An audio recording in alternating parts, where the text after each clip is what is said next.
உங்களுக்கு வரக்கூடிய வருமானத்தை இப்படி செலவு பண்ணும்போது அவங்களோட மனநிலை எப்படி? அதே மாதிரி தான் எனக்கு ஒய்ஃபுகள்லாம் டாக்ஸ்னா உண்மையில முதல்ல பிடிக்கவே செய்யாது. அவங்க உங்கள் ஒய்ஃப் வந்து இதுக்கு ஃபுல் சப்போர்ட் பண்ணுறாங்க.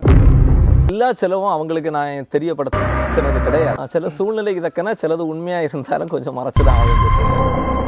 ஒரு ஐஃபோன் எல்லாம் நீங்கள் ஸ்பான்சர் கொடுக்குற அளவுக்கு பண்ணுறீங்க, அது என்ன காரணம்? அந்த வீடியோ பார்க்கும்போது நிறைய பேர் தான் நினைப்பாங்க இது வந்து சும்மா ஒரு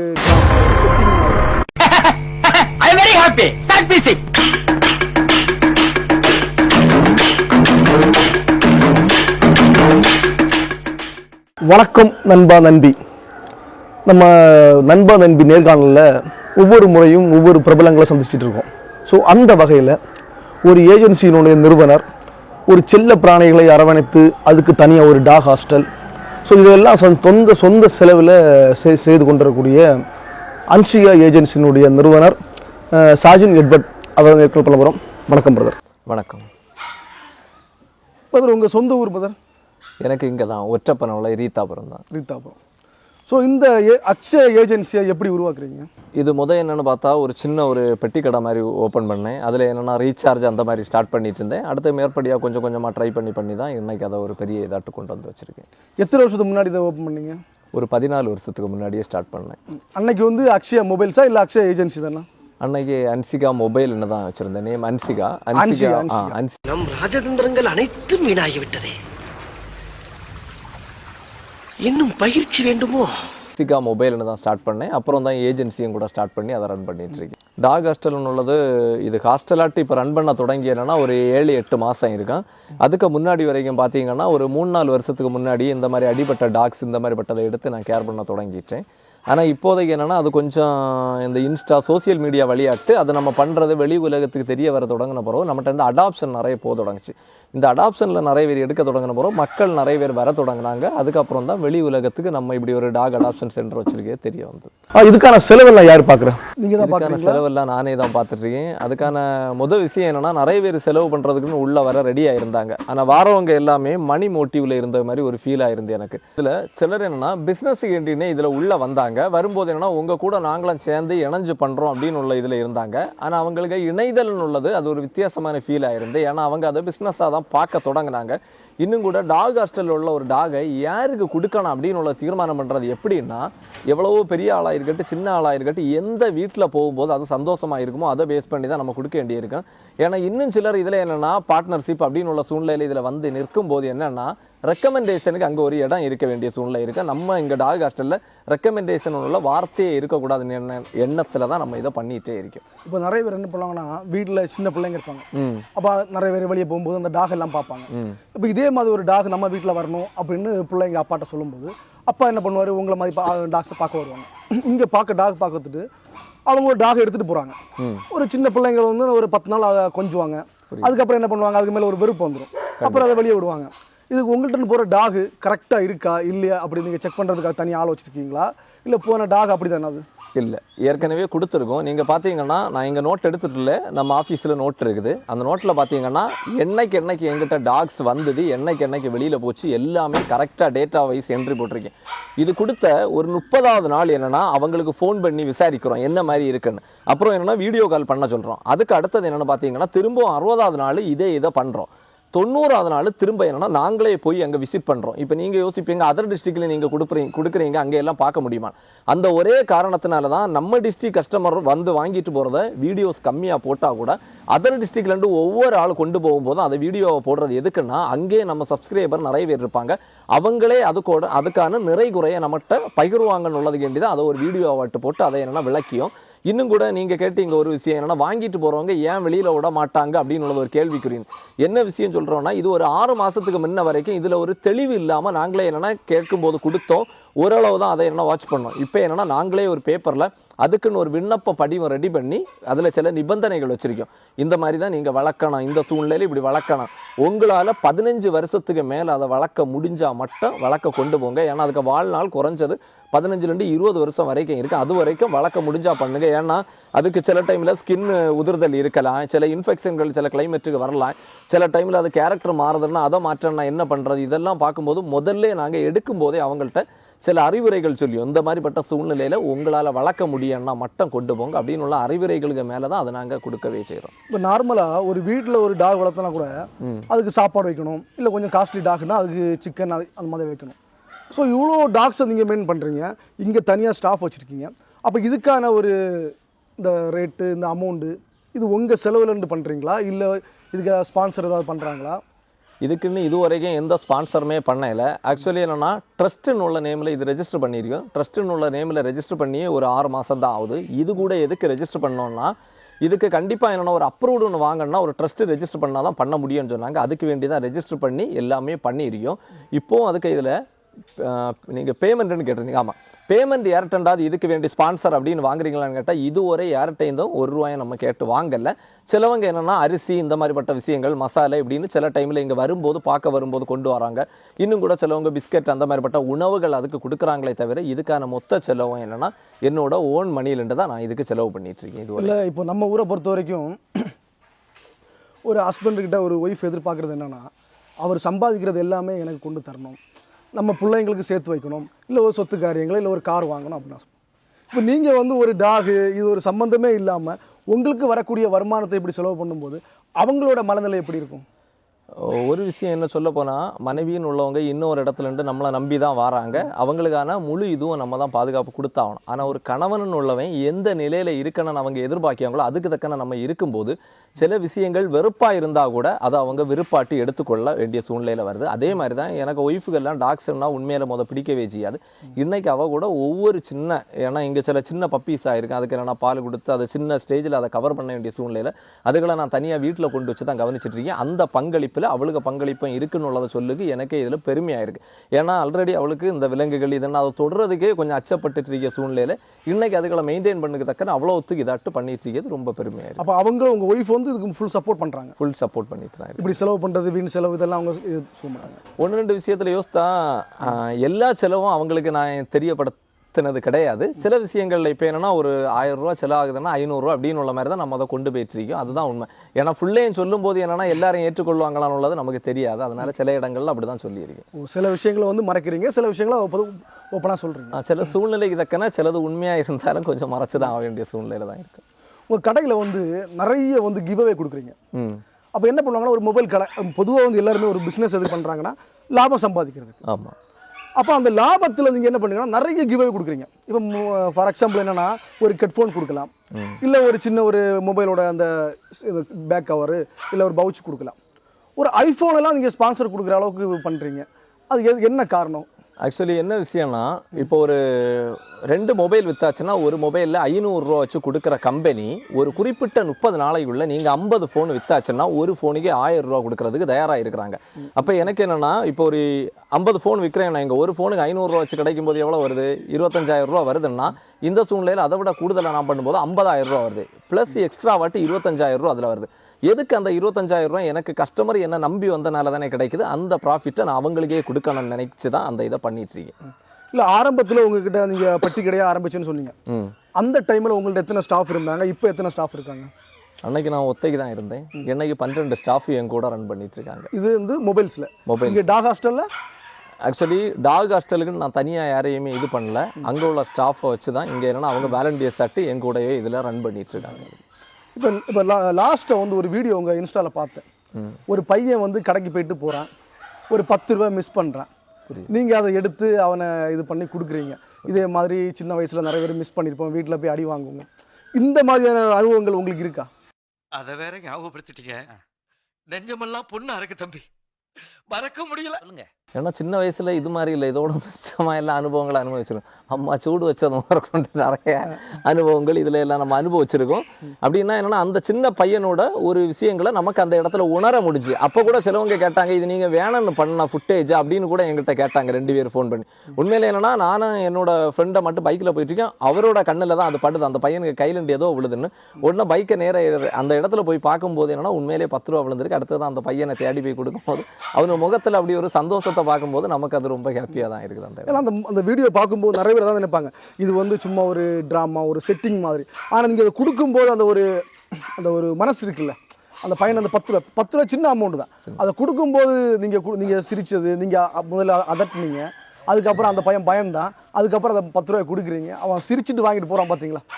அதில் தான் இந்த டாக் மேலே நீங்கள் எவ்வளோ பட்டு வச்சுருக்கீங்க. அந்த உயிரினங்கள் அதாவது தன்னைத்தான் நேசிப்பதை போல் அடுத்தவங்களை நேசிக்கணும்.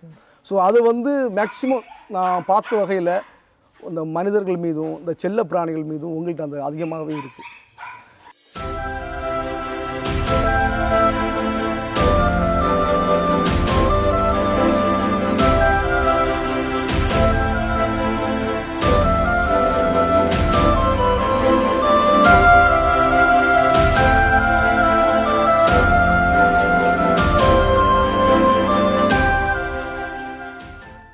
இப்போ இந்த டாக் ஹாஸ்டல் வந்து எனக்கு தெரிஞ்ச வரைக்கும் இந்த கன்னியாகுமரி டிஸ்ட்ரிக்டில் யாருமே பண்ணலை. ஸோ இதை பண்ணுறதுக்கு வந்து ஒரு பெரிய ஒரு நல்ல மனசு வேணும். அதை தாண்டி பொருளாதாரம் சப்போர்ட் இருக்கணும். இதெல்லாம் தாண்டி இந்த ஊரில் உள்ளவங்க சப்போர்ட் இருக்கணும். ஏன்னா பக்கத்தில் உள்ளவங்க, உங்களுக்கு தெரிஞ்சவங்க, இவங்க எல்லாருமே உங்களுக்கு சப்போர்ட்டாக இருந்தால் உங்களுக்கு ரொம்ப இதாக இருக்கும். உங்களுக்கு எல்லாருமே சப்போர்ட்டாக இருக்காங்களா இல்லை எதிராக இருக்காங்களா? எங்கள் ஊருன்னு பார்த்தா இப்போ நம்ம இருக்கிற இந்த இடம்னு உள்ளது எங்கள் அப்பாவோட பாரம்பரிய சொத்துலேயே தான் நான் இருக்கேன். இதை தாண்டி இதில் பார்த்தீங்கன்னா இந்த டாக் ஹாஸ்டல் கொஞ்சம் சவுண்டோ இடைஞ்சல் அப்படின்னு உள்ள மாதிரி எதிர்பார்க்கத்தக்கனா இதில் மொத்தம் 5 வீடுகள் தான் இருக்குது. இந்த 5 வீடுகள்லையும் பார்த்தீங்கன்னா அவங்க என்னென்னா சின்ன சவுண்டு வருது அப்படின்னு உள்ள மாதிரி கொஞ்சம் கம்ப்ளைண்ட் எல்லாம் பண்ணி கொஞ்சம் பிரச்சனைகள் பண்ணாங்க. கண்டினியூஸாக நிறைய பிரச்சனைகளாக இருந்து இங்கே என்னென்னா நம்ம பேரூராட்சியில் திரும்ப போய் கம்ப்ளைண்ட் பண்ணாங்க. அப்புறம் ஸ்டேஷனில் கம்ப்ளைண்ட் பண்ணாங்க.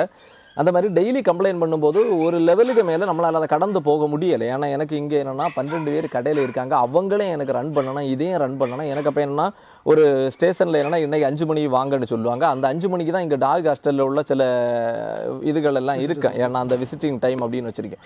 அப்போ அது ஒவ்வொரு தடவை நம்மளை அப்படி அலைய விடும்போதே நம்மளால் அதை அடுத்து என்ன சூழ்நிலையில் பண்ண முடியும் அப்படின்னு தெரியாத சூழ்நிலை. அப்போ அந்த சூழ்நிலைகளை கடந்து வரும்போது அவங்கள்ட்ட எல்லாத்தையுமே நம்ம பேசியிருந்தோம். அதுலேயும் இப்போ என்னென்னா ஒரு 3 பேர் ஓகே அதை புரிஞ்சுக்கிட்டாங்க. இன்னும் 2 பேர் மட்டும் கொஞ்சம் ஓரளவு இதாக இருக்காங்க. ஒருவேளை இப்போ என்னென்னா அவங்களே தப்பாக சொல்லுகல, அவங்களுக்கு வயசுக்கும் அவங்களுக்கு வாழ்ந்த விதத்துக்கும் இந்த சூழ்நிலை அவங்களுக்கு தவறுதலாக தெரியுதே தவிர இப்போ நம்ம வயசில் அவங்களுக்கு ஒரு பையனோ பொண்ணோ இருந்திருந்தால் அவங்கள்ட்ட நம்ம இதை தெளிவுபடுத்தணும்னா ஈஸியாக தெளிவுபடுத்தலாம். ஆனால் இவங்கள்ட்ட தெளிவுபடுத்தும் போது அவங்களால அதை புரிய தெரியலை. அதனால் நம்ம அதில் யாருமே அவங்கள தப்பாட்ட நினைக்கல. இன்றைக்கி நான் நினைக்கிது அவங்களும் கூட நம்மகிட்ட சப்போர்ட்டிங்காக வந்துட்டா ரொம்ப சந்தோஷமாக இருக்குது. ஏன்னா நமக்கு என்னைக்குமே என்னென்னா யாருமே நம்மளை எதிரியாக பார்க்கக்கூடாது அப்படின்னு உள்ள ஒரு எண்ணத்தில் தான் நம்ம இதை பண்ணிகிட்ருக்கேன். இப்போ நம்ம இன்னைக்கு நான் எடுத்துகிட்ருக்கேன். இதுக்கு 2 நாளைக்கு முன்னாடி கூட நான் அவங்கள்ட்ட போய் பேச தான் செய்கிறேன் இந்த விஷயத்துக்கு வேண்டியுமே. அப்படி ஒவ்வொரு நாளையும் கடந்து போயிட்டே இருக்கு. இல்லை நீங்கள் இவ்வளோ அவங்கள தெளிவுபடுத்தின பிறகு கூட ஏன் அவங்க ஒத்துக்க மாட்டேங்கிறாங்க? ஏதாவது ஒரு காரணம் இருக்குல்ல, இந்த காரணத்தால் தான் நாங்கள் இதை அவாய்ட் பண்ணுறோம்.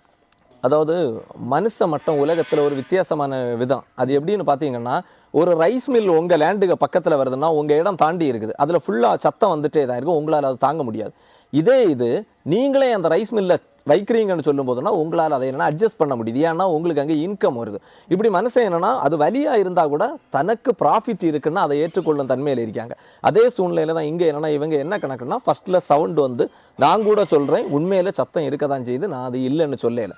ஏன்னா என்னன்னா அந்த டைமில் என்னன்னா பெரிய டாக்ஸ் எல்லாம் நிறைய வந்துட்டே இருந்து அப்படின்னு. அதுக்கப்புறம் என்னன்னா அவங்கள்ட்ட பேச்சுவார்த்தைக்கு நம்ம பேசியிருந்தோம், அக்கா இப்படி இருக்குது என்ன பண்ணலாம். அப்போ அவங்க சொன்னாங்க தம்பி இப்படி சத்தம் வருது. அப்போ அதுக்கு வேண்டி தான் பார்த்தா நம்ம கேஜ் நீங்கள் பார்த்தா தெரியும், நார்மலாக காம்பவுண்ட் ஒரு 5 அடி உயரத்தில் இருக்கிறத திரும்பவும் 2 அடி உயரத்துக்கு ஃபுல்லாக சுற்றி ரெடி பண்ணி கேஜ் ரெடி பண்ணோம். ரெடி பண்ண அப்புறமும் சவுண்டு அதிகம் வரக்கூடாதுன்னு வேண்டி பெரிய டாக்ஸ் அடாப்ட் பண்ணுறதை கம்மி பண்ணிவிட்டு சின்ன டாக்ஸை மட்டும் அதுவும் என்னென்னா ஸ்ட்ரீட்டில் இருக்கிறது இந்த மாதிரி பட்டதுகளை இது பண்ணி ரெஸ்கியூ பண்ணி இன்னும் ஒரு இடத்துக்கு நம்ம கொடுத்துட்ருக்கோம். இதை தான் பண்ணிட்டு இருந்தோம். இது அவங்களுக்கு புரிதல்னு உள்ளதை விட சில இடங்களில் என்னென்னா மனித இனம் என்னென்னா விலங்குகளை விட சில இடங்களில் மோசமாக இருக்காங்கன்னு உள்ளது இந்த இடங்களில் உணர முடியுதுன்னுள்ளதான் வருத்தமான பதிவாயிருக்கு. இல்லை அவங்க இப்போ நார்மலாக ஒரு மனிதர்கள் அப்படின்னா நம்ம சொல்லும்போது ஒத்துப்பாங்க, இல்லை நம்ம ஊரில் பெரிய மனுஷங்களை வச்சு பேசும்போது ஒத்துப்பாங்க. இதை தாண்டி அவங்க ஏதாவது ஒரு பெரிய நிறுவனத்தில் இருக்காங்களா, இல்லை அவங்க சமுதாயத்தில் ஒரு பெரிய ஆட்களா, உங்களுக்கு இடைஞ்சலாக இருக்கவங்க?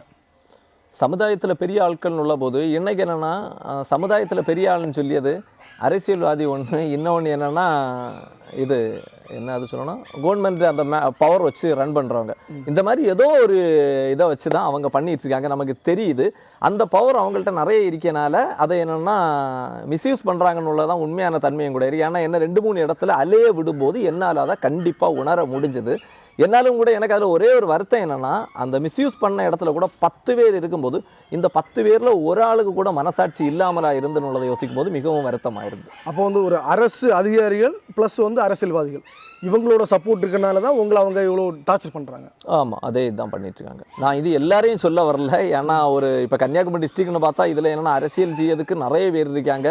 இது வேற என்ன கவர்மெண்ட் எம்ப்ளாயிஸாக நிறைய பேர் இருக்காங்க. இதில் ஏதோ ஒரு சைடில் இருக்க 2-3 துரும்பு மாதிரி தான் அவங்களோட செயல்பாடுகள் இருக்குது. அதுக்கு வேண்டி நம்ம எல்லாரையும் தவறாட்டம் யோசித்துடக்கூடாது. ஏன்னா நீங்கள் அந்த வீடியோ போடும்போது ரொம்ப மன சங்கடத்தில் எல்லாம் ரொம்ப ஃபீலிங் பண்ணி போடுறீங்க. இதுக்கு மேலே என்னால் அலைய முடியலை, ஒவ்வொரு முறையுமே போலீஸ் ஸ்டேஷன் போக வேண்டியது இருக்குது அப்படி சொல்கிறீங்க. ஆனால் இந்த வீடியோஸை சம்மந்தப்பட்டவங்களும் பார்த்துருப்பாங்க கண்டிப்பாக. ஸோ உங்கள் ஃபீலிங்ஸ் ஏன்னா நீங்கள் அவ்வளோ சிரிச்சுட்டு ஜாலியாக ஒரு 12 பேர் ஸ்டாஃபோடு வச்சு ஜாலியாக ஒரு நிறுவனம் நடத்திட்டு இருக்கும்போது இந்த மாதிரி கஷ்டம் எதுக்கு நம்ம அவங்களுக்கு கொடுக்கணும் அப்படின்னு அவங்க கூட ஃபீல் பண்ணுவாங்க. ஆனால் ஏன் ஃபீல் பண்ணாமல் இருக்காங்க அப்படின்றது வந்து அந்த அரசியல் ப்ளஸ் வந்து இது சப்போர்ட்டாக இருக்கிறதுனால தான் பண்ணுறாங்க. சில விஷயத்தில் பார்த்தீங்கன்னா ஒரு கெத்து அப்படின்னு உள்ளது தான் ஊரில் ஒவ்வொரு ஆளுக்கும் ஒரு பெரிய விஷயமாயிருக்கு. அப்போ என்னென்னா இங்கே என்னென்னா நீ பெருசா நான் பெருசான்லாம் யாருமே பார்க்க விரும்பல. ஒரே ஒரு விஷயம் நான் என்ன சொல்லுவேன்னா, இப்போ இந்த டாக் ஹாஸ்டல் க்ளோஸ் பண்ணுகிட்டு இவ்வளோ முயற்சி பண்ணிட்டு இருக்காங்க. ஆனால் இதில் இது ஒருவேளை க்ளோஸ் ஆக வாய்ப்பே இல்லை. க்ளோஸ் ஆச்சுன்னா கூட எனக்கு எந்த லாஸ் அப்படின்னு உள்ளதை அவங்க யோசிக்காங்களே இல்லை. எனக்கு எந்த லாஸும் கிடையாது, எனக்கு லாபம்னு உள்ளதான் உண்மை. ஆனால் என்னன்னா மனசளவில் நான் பாதிக்க மேலே பாதிக்கப்பட்டுருவேன் உள்ளது ஒரு சைடில் இருக்குது. ஏன்னா என்னோட ப்ராஃபிட்டை தான் நான் இங்கே செலவு பண்ணுறதே தவிர இங்கேண்டு எனக்கு என்ன இன்கம்னா எனக்கு மனசுக்கு ஒரு என்னென்னா ரிலாக்ஸேஷன் கிடைக்கதான் இன்கம். இல்லை அந்த சம்மந்தப்பட்ட நபரை நீங்கள் உள்ளே கூப்பிட்டு வந்து இப்படி தான் இருக்குது இப்படி நீங்கள் காமிக்கும் போது அவங்க ஒரு வேளை அது பின்வாங்கிறது வாய்ப்பு இருக்குல்ல? வாய்ப்பு இருக்குன்னு உள்ளது இருக்கலாம். எக்ஸாம்பிள் இதில் நடந்த ஒரு விஷயத்த சொல்கிறேன். ஒரு நாள் என்னென்னா சமையலுக்கு வேண்டி அவங்க வராங்க. வரும்போது கேட்டை திறக்க விடாமல் இதில் என்னென்னா அந்த 4 பெண்கள் என்னென்னா இது பண்ணுறாங்க. என்ன விஷயம்னு கேட்டால் அதில் என்னென்னா ஒரு டாக் வெளியில் நின்றுருக்கு. அப்போ இங்கே இருந்து தான் அது வெளியில் வந்து அப்படின்னு. அப்போ இங்கே இருந்து எதுவுமே வெளியில் மதில் ஏறி நீங்களே பார்த்தா தெரியும் போகிறதுக்குள்ள சூழ்நிலை கிடையாது. அவங்க இது பண்ணுறாங்க. அப்போ என்னென்னா என்ன நேரம் வர சொல்கிறாங்க. ஆக்சுவலி நான் அன்னைக்கு என்னென்னா நல்ல ஃபீவர் ஆயிருக்கேன், நல்ல மழை பெஞ்சிட்டு இருக்கு, அவன் வந்தால் தான் திறக்க முடியும்னு சொல்லியாங்க. அப்போ திரும்ப நான் என்னென்னா வீட்டில் இந்த நேரம் இங்கே வரேன், மழையை நனைஞ்சிட்டு வரேன், வந்துட்டு இது பேசும்போது இப்படின்னு அக்கா இல்லை அக்கா என்கிட்ட உள்ள டாக்ஸ் இல்லை அப்படின்னு சொல்லிட்டு கூட அதை இது பண்ணுறேன். அப்போ அந்த சூழ்நிலையில் என்ன கிரியேஷன் உருவாச்சுன்னா திரும்ப ஒரு 4 வீட்டுக்காரங்கள்ட்ட இந்த மாதிரி வெளியில் இவங்க நாயை விடும்போது அடுத்தவங்கள கடிச்சா என்ன பண்ணியான்னு அவங்களும் ஒரு 2 பேர் கூடுறாங்க. ஏன்னா அவங்களோட தன்மை என்ன தோணுனா ஆமாம் ஒருவேளை உள்ளே இந்த வெளியில் வந்தால் நமக்கு பாதிப்பு தானே அப்படின்னு உள்ள சூழ்நிலையில் அதை யோசிக்கத்தக்க ஒரு கிரியேஷன் உருவாகுது. ஸோ உங்களை வந்து இதை நடத்த விடக்கூடாதுன்னு நினைக்கிறாங்களா இல்லை நீங்கள் நடத்துங்க கொஞ்சம் அமைதியாக நடத்துங்க அப்படிங்கிறாங்களா அவங்களோட பார்வை? அவங்களோட பார்வையில் என்னென்னா ஏன்னா நான் எப்படி இந்த விலங்குகளை நான் நேசிச்சுட்டு இருக்கேன்னு அதே போல் எங்கள் ஊரில் உள்ள மனுஷர்களை நான் நேசிச்சுட்டு தான் இருக்கேன். அவங்க என்ன எதிரியாக பார்த்தாலும் கூட அதனால தான் அவங்கள்ட்ட 3-4 முறைக்கு மேலே போய் பேசினேன். பேசும்போது ஒவ்வொரு தடவும் தம்பி இங்கே உங்களுக்கு என்னெல்லாம் பிரச்சனை அக்கா அப்படின்னு கேட்கும்போது நாய் குறைச்சிட்டு இருக்குன்னு சரி அதுக்கு நம்ம ஸ்டாப் பண்ணிட்டோம். அப்புறம் சொன்னாங்க சிலது அவங்க ஒர்க்கெல்லாம் முடிஞ்சு சிலவங்க நைட்டு அன்டைம் வருவாங்க, வரும்போது இதுகள் ஊழ போட்டுட்டு இருக்கோம். அப்போ என்னன்னா உறக்கத்து இடைஞ்சல் நியாயமான விஷயம் தான். அப்போ அதுக்கு வேண்டி அந்த மாதிரிப்பட்ட பெரிய டாக்ஸ் அந்த மாதிரிப்பட்டதை எடுக்கிறத ஸ்டாப் பண்ணோம். அப்புறம் என்னென்னு பார்த்தீங்கன்னா கடைசி ஒரு விஷயம் சொன்னாங்க, இந்த இடத்துல சுமல் அடிக்குதுன்னு. இப்போ நீங்கள் இருக்கிறீங்க யாருக்காவது இதில் அப்படி சுமல் அடித்த மாதிரி ஏதாவது ஒரு ஃபீல் இருக்கா ஒன்று அப்படி? அப்போ அந்த வார்த்தையை சொன்னாங்க. ஒன்று நான் சொன்னேன் அப்படி உண்மையில இருக்குன்னா நீங்கள் சொல்லுங்க அப்படின்னு. அப்படின்னா தேவையில்லாத பதிவுகள் அப்படின்னு உள்ள மாதிரி அதை பண்ணிட்டு இருக்காங்க. லாஸ்ட்டாக பார்த்தீங்கன்னா சிஎம் செல்லுக்கு கூட ஒரு கம்ப்ளைண்ட் அனுப்பியிருந்தாங்க. அதில் எழுதியிருந்ததில் பார்த்தீங்கன்னா ஒன்று நான் இங்கே என்னென்னா நாய்களை ப்ரீட் பண்ணி வித்துட்ருக்கேன், 2வது என்னென்னா நோய்வாய்ப்பட்ட நாயை நான் தூக்கி தெருவில் இறஞ்சிட்ருக்கேன், 3வது அப்படின்னு வச்ச எல்லாமே ஒரு உண்மைக்கு புறம்பாக இருந்து. அப்போ என்னென்னா அந்த அம்மாட்ட நான் பேசினேன், கம்ப்ளைண்ட் கொடுக்குறது உங்கள் ரைட்ஸ், அதை யாராலையும் ஸ்டாப் பண்ண முடியாது, ஆனால் உண்மையான தன்மையோட நீங்கள் கொடுத்தா கரெக்டாக இருக்கு அப்படின்னு உள்ள சூழ்நிலையில் சொல்லி. இப்போ உங்கள் மேலே எந்த அளவுக்கு ஒரு என்ன சொல்கிறது ஒரு வெறுப்பில் இருக்காங்க? என் மேலே வெறுப்புன்னு உள்ளதை விட அவங்கள்ட்ட கடைசியாக பேசும்போது ஒரே ஒரு விஷயம் என்ன சொன்னாங்க, உன்னை ஊரில் யார்கிட்ட கேட்டாலும் நீ நல்ல வேணும் தான் சொல்லியா ஒன்றை நல்ல வேணும்னு சொல்லியாங்க. ஆனால் இந்த ஒரு விஷயம் மட்டும் நீ எதுக்கு கெட்டது பண்ணியான்னு. நான் பண்ணதுலேயே நல்ல விஷயம்னா இதுதான் நல்ல விஷயம் நான் யோசிக்கேன். ஆனால் அவங்களுக்கு இது ஒன்று தான் கெட்டதாக. ஏன்னா ஒரு வாயில்லா ஜீவனுக்கு ஒரு ஆதரவு அதுக்கு சாப்பாடு கொடுக்குறது பெரிய விஷயம், அது எல்லாராலும் முடியாது. அது உங்களை மாதிரி ஆட்கள் பண்ணும்போது அதை முடிஞ்ச வரைக்கும் நமக்கு சப்போர்ட்டாக இருக்கணும், இல்லைன்னா விலகி நிற்கணும். நமக்கு எந்த வகையிலும் தொந்தரவு கொடுக்கக்கூடாது. இப்போ சப்போஸ் இப்போ உங்களுக்கு தொந்தரவு பண்ணுறாங்கல்ல, அவங்க வீட்டில் உங்கள் ஏஜில் உள்ள பசங்க இருப்பாங்களா? இல்லை, அதுதான் பிரச்சனை. அது இருந்திருந்தா அந்த பிரச்சனையே இருந்திருக்கு. அவங்க சொல்றது மாதிரி அவங்க ரிலேட்டிவ்ல அவங்க தங்கச்சி பையன் அக்கா பையன் அப்படிலாம் இருப்பாங்கல்ல, அந்த அவங்கள போய் பார்க்கலாம்ல. ஏன்னு பார்த்தீங்கன்னா இது என்னோட சொந்த இடம், நான் இருக்கிறேன். இந்த பிரச்சனைக்குரிய எல்லாருமே இந்த இடத்துல ஒரு 20 வருஷத்துக்கு முன்னாடி வீடு வாங்கி அதுக்கப்புறம் வந்தவங்க. அப்போ அவங்க எல்லாம் வெளியிலேருந்து இங்கே வந்தவங்க. அப்போ உள்ளூர்லேயே ஏற்கனவே இருக்காங்கன்னா அவங்களுக்கு இங்கே ஃபேமிலி அப்படின்னு ஒரு பெருசாக இருக்கு, நம்ம ஒன்று விட்டு ஒரு ஆள்கிட்டையாவது பேசி இது பண்ணவும் முடியும். ஆனால் இந்த விஷயத்தில் அதுக்கான முயற்சியை எடுத்து தான் நான் சொன்னது என்னன்னா 5 வீட்டில் ஒரு 3 வீடு ஓரளவு கிளியர் ஆகிட்டாங்க அப்படின்னு உள்ளது.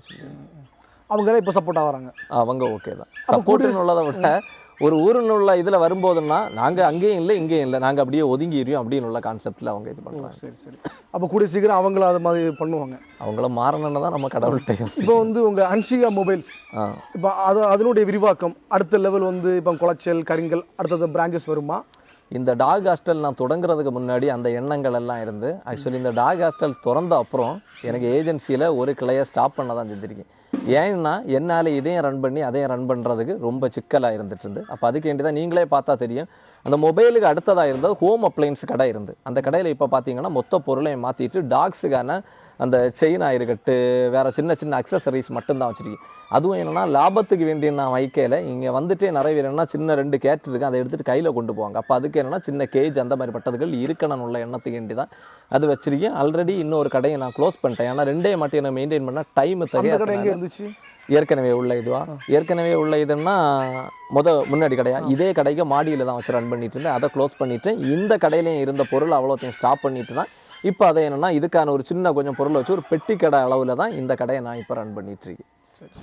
அப்போ அடுத்த பிரான்ச்சஸ் உள்ள எண்ணம் இல்லை, ஆனால் டாக் ஹாஸ்டல் நல்லா டெவலப் பண்ணணும், இதை வேணும்னா அடுத்த பிரான்ச்சஸாக ரெடி பண்ணணும் உள்ள மாதிரி யோசிக்கலாமே தவிர அதை பிரான்ச்சஸ்னு உள்ள வார்த்தை இதில் சொல்லலாமான்னு எனக்கு தெரியலை.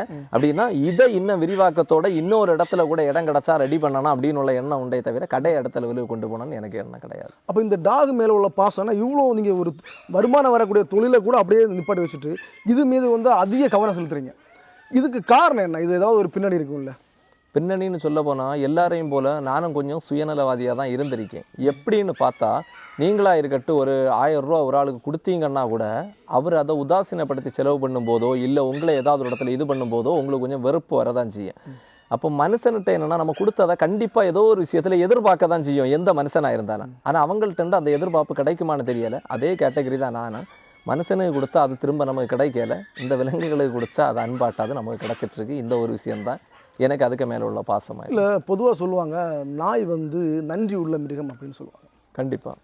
ஆனால் சில ஆராய்ச்சியில் என்ன சொல்கிறாங்கன்னா இப்போ ஒரு இடத்துல சாப்பாடை போடுறீங்க அப்படின்னா காகம் வரும். ஒரு காகம் சாப்பிடும்போது இன்னொரு காகம் அதை தடுக்காது. புரியுது. ஆனால் ஒரு 10 நாய் நிற்குதுன்னா நீங்கள் சாப்பாடை போடுறீங்கன்னா ஒரு நாய் சாப்பிடும்போது மற்ற நாயெல்லாம் தடுக்கும். அது என்ன காரணம்னு நினைக்கிறீங்க? ஆக்சுவலி இது ஒரு நல்ல கேள்வி தான். இது பற்றி எனக்கு ரொம்ப பெரிய அனுபவம் கிடையாது. ஆனால் என்னால் ஒரே ஒரு விஷயத்தில் நான் சொல்ல முடியும். ஏன்னா பசியோடு இருக்க மனுஷன் ஒரு கையில் சாப்பாடு இருக்கும்போது தனக்கு குழந்தைக்குன்னு கொடுக்க ரெடியாக இருந்தான். அதே மனுஷன் இன்னொரு ஆளுக்கிட்ட பசியோட கேட்கும்போது எல்லாரும் கொடுப்பாங்களான்னு உள்ள தெரியாது. அதே மாதிரி தான் என்னென்னா அந்த விலங்கு அந்த இடத்துல என்ன மனநிலையில் இருந்துன்னு தெரியாது, அது வளர்க்கப்பட்ட விதம் என்ன சூழ்நிலைன்னு தெரியாது. அதை பொறுத்து தான் ஒன்றுமே மாறுமே தவிர இங்கே கூட நம்ம டாக் ஹாஸ்டலில் இவ்வளோ இருக்குது. இதுலேயும் பார்த்தா நீங்கள் சொன்ன கேட்டகரியிலையும் 1-2 இருக்கலாம். இப்போ ஒரு 50 டாக்ஸ் இருக்குன்னா அதில் 40 டாக்ஸ் என்னென்னா பார்த்தீங்கன்னா ஒரே தட்டில் 2-3 சின்ன பப்பீஸ் சேர்ந்து சாப்பிடுது. ஆனால் ஏதாவது ஒரு பப்பி அந்த கேரக்டரை காட்ட தான் செய்யும். மனுஷனே என்னென்னா 10 பேர் இருக்க இடத்துல ஒரு ஆள் ராஜாவாக இருக்குன்னு யோசிக்கும் போது அவங்க யோசிக்கையில் மட்டும் தப்பே கிடையாது. அப்போ உங்கள்கிட்ட வந்து எந்த வகையான வெரைட்டிஸ்லாம் இருக்கும்? இங்கே என்னென்னா எங்களுக்கு மெயின் ஃபோக்கஸே நாட்டு பிரீடு மட்டும்தான் ஸ்ட்ரீட்டில் இருக்கிறது இந்த இது. அதே மீறி எதுக்கு சிலவங்க எல்லாம் கேட்பாங்க நீங்கள் வெளியில் உள்ள ஹைப்ரிட்னா இது இந்த பெரிய டாக்ஸ் இதுகளாம் சொல்கிறாங்க. ஆனால் இதை நாங்கள் பண்ணுறதுக்கான ஒரே காரணம் என்னென்னா இப்போ வெளியில் என்னென்னா உங்கள் வீட்டிலேயே இருக்கட்டும் நீங்கள் என்னென்னா ஒரு டாக்ஸ் வளர்க்குறீங்க, 10 வருஷம் வளர்க்குறீங்க, அதுக்கப்புறம் என்னன்னா அதை உங்களால் வளர்க்க முடியலைன்னு உள்ள சூழ்நிலைனா என்ன வரேன்னா திடீர்னு நீங்கள் வெளிநாட்டுக்கு போகிறீங்களா இருக்க நிறைய வீடுகளில் மெடிக்கல் இஷ்யூ அந்த மாதிரிப்பட்டதில் பாதிக்கும் போது அதை திரும்ப ஏதாவது பண்ணுறதுன்னு சொல்லிட்டு சிலவங்க சொல்லாமலே நாகர்கோயிலில் கூட சொல்லாமல் வெளியில் விட்டவங்க கூட இருக்காங்க. அப்போ நம்மகிட்ட கேட்பாங்க அடாப்ஷன் எப்படி எடுக்கலாமா, சரி ஓகே நீங்கள் கொண்டு வாங்க அப்படின்னு சொல்லிட்டு ஃபோட்டோ அனுப்பி கன்ஃபார்ம் பண்ணிட்டு கொண்டு வர சொல்லுவோம். அங்கேருந்து இங்கே வண்டி கூலி செலவு பண்ணுங்க மடித்து அங்கேயே திறந்து விட்ட ஆட்கள்லாம் இருக்காங்க. இவங்க தான் நமக்கு வீடியோ லைக்கில் கமெண்ட் போடுவாங்க, தென்காசியிலேருந்து ஒரு ஆள் கொண்டு வந்தாங்க, திருநெல்வேலியிலேருந்து கொண்டு வந்தாங்கன்னு சொல்லும்போது இவங்க எல்லாம் எதுக்கு நாய் வளர்க்குறாங்க அப்படின்னு நானே ஒரு வீடியோவில் சொல்லியிருக்கேன். எதுக்கு வளர்க்குறாங்க அது யாரை சொன்னேன்னா இதில் வளர்க்குறவங்களில் பாதி பேர் காரணம் இல்லாமலே அதை கொண்டு வெளியில் விடியாங்க. ஒரு ஸ்கின்னில் ஒரு நோய் வந்துன்னா வெளியில் விடுறாங்க. இப்படின்னு உள்ள சூழ்நிலையில் சிலவங்க உண்மையான நியாயத்தோடு விடுறாங்க. ஒரு அம்மா எல்லாம் தென்காசியிலேருந்து சொல்லியிருந்தாங்க அந்த குழந்தைக்கு 2 கண்ணுமே நோயால் பாதிக்கப்பட்டு அழுகிய நிலையில் அப்படியே இருந்து அவங்க என்னன்னா இந்த டாக் எடுக்க முடியுமா. அன்னைக்கு நான் சொன்னேன் உங்களுக்கு எந்த இடம்னு சொல்லுங்கள் நானே வந்து எடுத்துகிட்டு வரேன் செலவு பண்ணி அப்படின்னு. ஏன்னா அவங்களோட அந்த சூழ்நிலையில் இருந்து நம்ம எல்லாம் சப்போர்ட் பண்ண இல்லைன்னா நம்ம மனுஷனே கிடையாது. ஆனால் கடைசி அந்த டாக்ஸை என்னால் எடுக்க முடியலை. அவங்க மெடிக்கல் இஷ்யூனால வேறு அப்படி இப்படின்னு போனாலும் அவங்க ரிலேஷன் வீட்லேயே அதை விட்டுட்டாங்க. இப்படி சில சூழ்நிலைகளில் நம்ம இறங்கி பண்ண வேண்டியதான் இருக்குது. இந்த டாகை வந்து கவனிக்கிறதுக்கு தனியாக மருத்துவர்கள் அந்த மாதிரி வச்சிருக்கீங்களா, இல்லை உங்கள் ஸ்டாஃப் நீங்களே பராமரிக்கிறீங்களா? எங்கள் ஸ்டாஃப் நாங்கள் பராமரிச்சுட்டு தான் இருக்கோம். என்னதான் நம்ம பராமரித்தாலும் மருத்துவர்கள் உதவி இல்லாமல் பண்ணவே முடியாது. எங்களுக்கு இதுக்கு மருத்துவ சப்போர்ட் ஒன்று பார்த்தீங்கன்னா நம்ம மண்டை மார்க்கெட்டில் இருக்க அனிஷ் டாக்டர் சப்போர்ட் பண்ணிட்டு இருக்காங்க. இன்னும் கூட என்னென்னா மண்டை மார்க்கெட் திக்கணங்கூட 2 ஹாஸ்பிட்டல் அவங்க பார்த்துட்டு இருக்காங்க. அங்கே தான் இன்னும் ஒரு டாக்டரும் இருக்காங்க, கருங்கல்லுண்டு நிம்மின்னு நினைக்கிறேன் அவங்க நேம், அவங்களும் சப்போர்ட் பண்ணிட்டு இருக்காங்க. இவங்க 2 பேருக்கு சப்போர்ட்டும் எங்களுக்கு ரொம்பவே நல்ல இதாக. அவங்க வந்து இங்கே வந்து விசிட் பண்ணுவாங்களா, இல்லை நீங்கள் எடுத்துகிட்டு போவீங்களாங்க? ஆக்சுவலி நம்ம கொண்டு தான் போக வேண்டிய சூழ்நிலைகளில் இருக்கும். ஏன்னா அவங்களுக்கு இந்த 2 ஹாஸ்பிட்டல்லையுமே நீங்கள் அங்கே போய் பார்த்தா தெரியும், அவ்வளோ கூட்டமாக இருப்பாங்க. அதே அவங்களுக்கு மெயின்டைன் பண்ண முடியாத சூழ்நிலைகளில் இருக்குது. ஆனால் கூட இந்த நியூ இயர் அன்னைக்கு என்னென்னா ஒரு நாய் மிகுந்த வலியால் பாதிக்கப்பட்ட சூழ்நிலையில் அவங்கள்ட்ட ஃபோன் பண்ணும்போது அந்த சந்தோஷமான தருணங்களை அவங்க தள்ளி வச்சுட்டு அன்னைக்கு நைட்டு 8 மணிக்கு வந்துட்டு 9 மணி வரைக்கும் ஒரு டாக்ஸுக்கு வேண்டி அவ்வளோ சப்போர்ட் பண்ணி ஹெல்ப் பண்ணி தந்தாங்க. அது ரொம்ப பெரிய விஷயமாயிருக்கு. இல்லை, நீங்கள் வந்து இப்போ உங்கள் செலவில் இதெல்லாம் பண்ணுறீங்க. அப்போ இங்கே வரக்கூடிய எக்யூப்மெண்ட்ஸு, இல்லை ஒரு பொருள் வாங்குறது, இல்லை வந்து மெயின்டெனன்ஸ் பண்ணுறது, இதனுடைய செலவுகள் அதிகமாக இருக்கும்போது எக்ஸாம்பிள் என்ன சொல்கிறது, சாப்பாடு வைக்கணும். அது சில நாள் என்ன பண்ணுவாங்க, இப்போ நம்ம ஒரு அனாதை இல்லத்தை வச்சிங்கன்னா முக்கியமான நாள்களுக்கு பார்த்திங்கன்னா அந்த இது கொடுப்பாங்க, ஏதாவது பர்த்டே அந்த மாதிரி செலவு பண்ணுவாங்க. புரியுது. இங்கே அந்த மாதிரி ஏதாவது ஆட்கள் வரந்தால் நீங்கள் எதாவது அலோவ் பண்ணுவீங்களா? கண்டிப்பாக அலோடு பண்ணுவோம். ஏற்கனவே 3 பேர் அந்த மாதிரி பண்ணியிருக்காங்க. வெளிநாட்டில் இருக்க ஒரு நண்பர் என்னென்னா அவருக்கு வீட்டில் சும்மா முன்னாடி எல்லாம் பார்த்தா நம்ம இடங்களில் அயனம் இந்த மாதிரி பட்ட பழக்கம் எல்லாம் இருந்து வீட்டில். இப்போ அதெல்லாம் அப்படியே ஸ்டாப் ஆயிடுச்சு. இன்றைக்கி வீட்டில் ஒரு சாப்பாடு போடுறோன்னா 4 பேரை விழிச்சு சாப்பாடு கொடுக்கணும்னா முந்தினா பாவப்பட்டவங்க கூப்பிட்டு அவங்க வந்து சாப்பிட வருவாங்க. இன்றைக்கி உங்களுக்கே தெரியும் எல்லாருக்கும், அப்படி சாப்பிட கூப்பிட்டோன்னா அவங்களுக்கு 500 ரூபா கையில் கொடுத்தா தான் அவங்க வருவாங்க. அது உண்மையான விஷயம். ஏன்னா எனக்கு வீட்டிலே நான் அந்த விஷயங்களை உணர்ந்திருக்கேன். முன்னாடி சாப்பாடு கிடைச்சா போதணும் உள்ளது போய் இன்னைக்கு இப்படி ஆகிட்டு, அப்போ அந்த சூழ்நிலையிலே நிறைய பேர் இங்கே பண்ணணும்னு ஆர்வமாயிருக்காங்க. இன்னும் அதை நம்ம என்னென்னா அப்செட் பண்ணுவோமான்னு உள்ளது அவங்களுக்கு தெரியாத சூழ்நிலையில் சிலவங்க அதை என்னென்னா இது பண்ணாமல் இருக்காங்க. இது வரைக்கும் ஒரு 4 பேர் இங்கே என்னென்னா அந்த மாதிரி பண்ணியிருக்காங்க. அப்கமிங்ஸ் நிறைய பேர் உங்களுக்கு சப்போர்ட் பண்ணுறாங்க. இதே மாதிரி நிறைய பேர் நம்ம கன்னியாகுமரியை தாண்டி மற்ற மாவட்டங்கள்லையும் நிறைய பேர் உங்கள் வீடியோ பார்க்குறாங்க. அது மேக்ஸிமம் ஒரு 95% நல்ல கமெண்ட்ஸ் தான் கொடுக்குறாங்க. ஏன்னா அது உங்கள் மேலே உள்ள ஒரு நம்பிக்கை தன்மையை காட்டுது. ஏன்னா ஆரம்பத்தில் ஆரம்பிப்பாங்க, ஒரு வருஷம் 2 வருஷத்தில் விட்டுட்டு போயிடுவாங்க. நீங்கள் இத்தனை வருஷம் அதை ரன் பண்ணி உங்கள் ஸ்டாஃபை வச்சு அதை மெயின்டைன் பண்ணி எல்லாருமே ஒரு ஸ்டாஃபாக இல்லாமல் எல்லாம் ஒரு ஃப்ரெண்ட்ஷிப்பாக பண்ணும்போது சப்போர்ட்டாக இருக்கும். அது இல்லாமல் நிறைய பேர் என்ன சொல்லுவாங்கன்னா, நீ உழைப்பதை ஊருக்கு செலவாக்குன்னு சொல்லுவாங்க. உனக்குன்னு ஒரு கூட்டத்தை உருவாக்கு, நீ உழைப்பதை ஊருக்கு விருந்தாக்குன்னு சொல்லுவாங்க. ஸோ அந்த வகையில் நீங்கள் இதெல்லாம் பண்ணி ஒரு சிறப்பாக ஒரு என்ன சொல்கிறது, ஒரு நல்ல ஒரு மனிதராக ஒரு 4 பேருக்கு உதாரணமாக நீங்கள் வாழ்ந்துட்டு இருக்கீங்க. ஸோ உங்கள் நல்ல நோக்கங்கள், நீங்கள் எதை எதிர்பார்த்து இதை ஆரம்பிச்சிங்களோ, உங்கள் நிறுவனத்தை எதை நினைச்சி ஆரம்பிச்சிங்களோ, இந்த நோக்கங்கள் எல்லாம் நிறைவேற நண்பா நண்பி டீம் சார்பாக வாழ்த்துக்கிறோம். நன்றி. உங்களுக்கு தனிப்பட்ட முறையில் ஏதாவது சொல்லணும்னா சொல்லுங்கள். இந்த டாக் ஹாஸ்டல் ரன் பண்ணிட்டு இருக்கேன். என்னால் கூட என்னென்னா உங்களால் வளர்க்க முடியலைன்னா எங்கிட்ட கொடுங்க அப்படின்னு சொல்லி நான் என்னென்னா தொடங்கினேன். நிறைய பேர் கொண்டு வந்தாங்க, என்னால் கவனிக்க முடிஞ்சுது. ஒரு லிமிட்டுக்கு மேலே போகும்போது எண்ணிக்கை அதிகமாக கூட்டிகிட்டே இருக்குது, நம்மளால் கேர் பண்ண முடியலை. அப்போ என்னென்னா கன்ஃபார்ம் பண்ணிட்டு கொண்டு வாங்க அப்படின்னு சொல்கிறேன். கன்ஃபார்ம் பண்ணிட்டு கொண்டு வர பட்சத்தில் கூட குறிப்பிட்ட எண்ணிக்கைக்கு மேலே என்னால் கவனிக்க முடியாத போது நமக்கு என்னென்னா 2 கை இருக்குது, 5 10 விரல் தான் இருக்குது. இதை வச்சு எத்தனை பிள்ளைங்களை தான் தாங்க முடியும் அப்படின்னு உள்ள சூழ்நிலையில் யோசிக்கும் போது தான் கடைசி தெரிஞ்சு இதுக்கான ஒரு தெளிவான முடிவுன்னு பார்த்தா ஸ்டெர்லைசேஷன், கருத்தடைன்னு உள்ளது கரெக்டாக பண்ணால் மட்டும்தான் இனி இதுகளுக்கு எண்ணிக்கையை கட்டுப்படுத்த முடியும் அப்படின்னு உள்ளதுக்கு வேண்டி ஒரு வீடியோ போட்டிருந்தேன். என்னென்னா கருத்தடைன்னு உள்ளது பண்ண தொடங்கிட்டோம்னா கன்னியாகுமரி டிஸ்ட்ரிக்டில் ஒரு 2 வருஷத்துக்குள்ள எல்லா டாக்ஸையும் கருத்தடை பண்ணி முடியும். 15 வருஷம் தான்னா ஸ்ட்ரீட் டாக்னு உள்ளது குறிப்பிட்ட எண்ணிக்கையோட இங்கே என்ன ஸ்டாப் ஆகிரும் அப்படின்னு ஒரு வீடியோ போட்டோம்னா கீழே நிறைய பேர் அதுக்கு வருத்தமான பதிவுகள் போட்டிருந்தாங்க. கடைசி என்னன்னா கருங்கல்லேருந்து ஒரு நண்பர் ஃபோன் பண்ணி கூட பேசினாங்க, ஒரு இனத்தை அழிக்கும் செயல்னு உள்ளதை நீங்கள் எப்படி பண்ண முடியும்?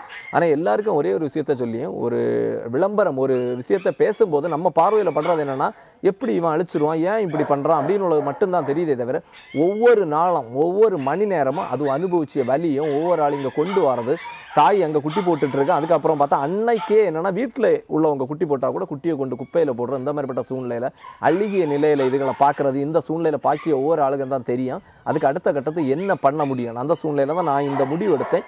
அதுவும் கூட பார்த்தீங்கன்னா லாஸ்ட் டைம் என்னன்னா போலீஸ் ஸ்டேஷனில் ஒரு கம்ப்ளைண்ட்டுக்காக போயிருந்தேன். அங்கே போகும்போது கூட ஸ்டேஷன் வளாகத்துக்கு உள்ளாடி 5-6 நாய்கள் என்னன்னா அங்கே இங்கே மட்டும் ஓடிட்டு தெரியுது, அதில் சிலதுகள் ரோட்டு சைடில் எல்லாம் போகுது. அப்போ கூட நான் அவங்கள்ட்ட பேசுகிறேன், அந்த சார்ட்ட, சார் ஒரு 2 வருஷம் மட்டும் என்ன கொஞ்சம் நீங்கள் ஃப்ரீயாக விட்டுட்டீங்கன்னா, எந்த தொந்தரவும் இல்லாமல் விட்டுட்டீங்கன்னா இதுகளெல்லாம் இப்படி அலைய வேண்டிய சூழ்நிலையே இருக்காது அப்படின்னு உள்ள மாதிரி சொன்னேன்.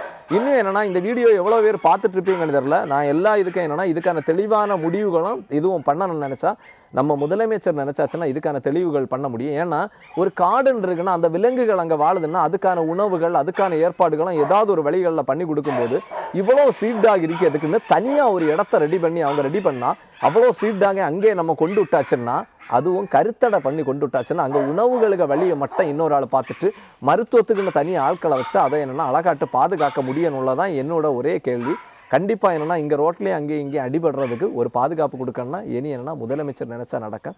இந்த வீடியோ அவங்க சைடில் போய் சேர்ந்துன்னா நல்லா இருக்குன்னு நான் எதிர்பார்க்கிறேன். சரி, இவ்வளோ நேரம் நம்ம எத்தனையோ கேள்விகள் கேட்ட பிறகும் அவங்க பிஸி ஷெடியூலில் மத்தியிலையும் அவங்க நிறுவனம் ப்ளஸ் அவங்க தொழில் எல்லாம் விட்டு நமக்கான ஒரு நேரத்தை ஒதுக்கி